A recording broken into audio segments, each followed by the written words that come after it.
Happy birthday to my mom. Today my mom would be in her 90s, 97 to be exact. My mom died in her sleep. Her heart just stopped. Later I would be told she had a blood clot in her left ventricle that is located behind the heart. The chest x-rays that she received just days before were unable to detect it. Our technology hadn't caught up yet. My mom went through those days after the doctor's appointment, 2 days before she would die, thinking that she had a touch of pneumonia. My mom was having a heart attack.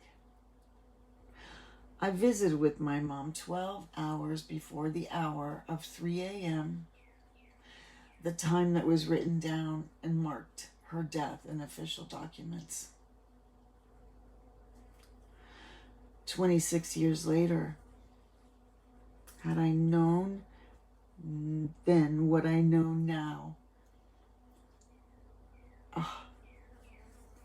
Mom, had I known then what I know now, I would have insisted that we go to the ER. I would never have let you convince me that you have a touch of pneumonia.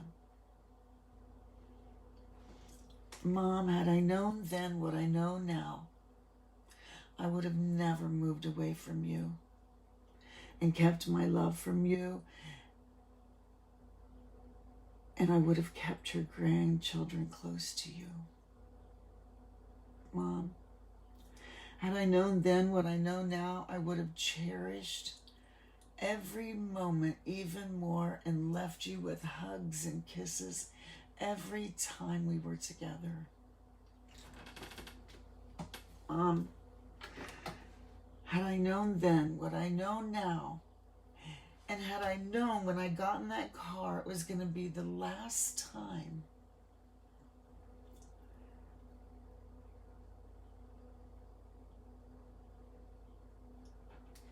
that I would see you when I got in that car in the driveway as you stood on the porch trying to tell me something over the crying of Chandler Pearl, your 6-month-old granddaughter. And I said, I can't hear you, Mom. And got in the car and drove off. Looking in my rearview mirror as I drove upset and seeing you standing on the porch until I turned onto Hague Avenue, making my way to pick up Justin at his Valley View Viking football game. Had I known it was the last time I would ever see you, I would have walked back up those steps so I could hear what you were saying. I would have hugged you and kissed you and told you how much I love you. I'm all grown up now. My babies have babies, and I've experienced the greatest joys with my children, but have also suffered the greatest heartache. I'm sorry for ever making your heart hurt. I know now the challenges and the sacrifices it takes to raise children.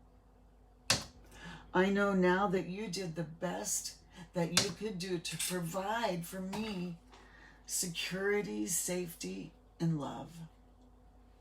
You cooked and you cleaned and you took me to the places that you felt would make me a great adult.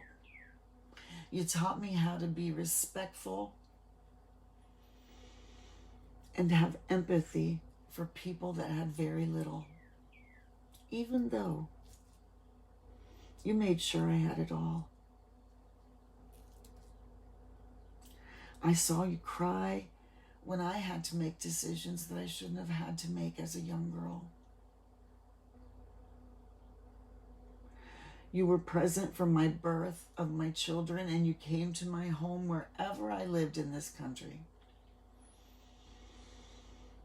I'm sorry I wasn't as appreciative and loving and understanding of your need to be around me and with your grandchildren. Sometimes wishing you would butt out and not calling you for days or not answering when you called. I've now experienced the heartache of not being able to see my children and my grandchildren, and I'm devastated that I was ever responsible for giving you such a heartache. Mom, you're the strongest woman I've ever known. You took care of everyone and everything.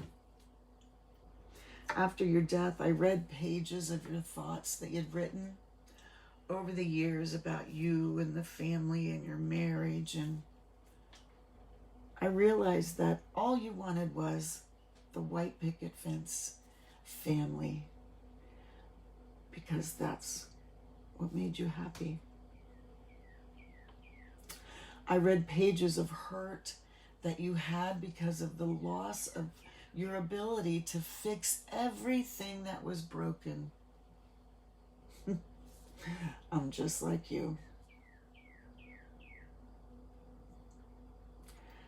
And I can't turn back time, and I can't change every time I made your heart hurt. I wish I could, along with just bring you right back so I can make everything right. We don't get second chances to tell people that we're sorry, or that we forgive you, or that we love them. But you know, if you've made it this far and you've watched this video this long, I want you to read something and listen to me. Never leave anyone angry or without telling them, I love you.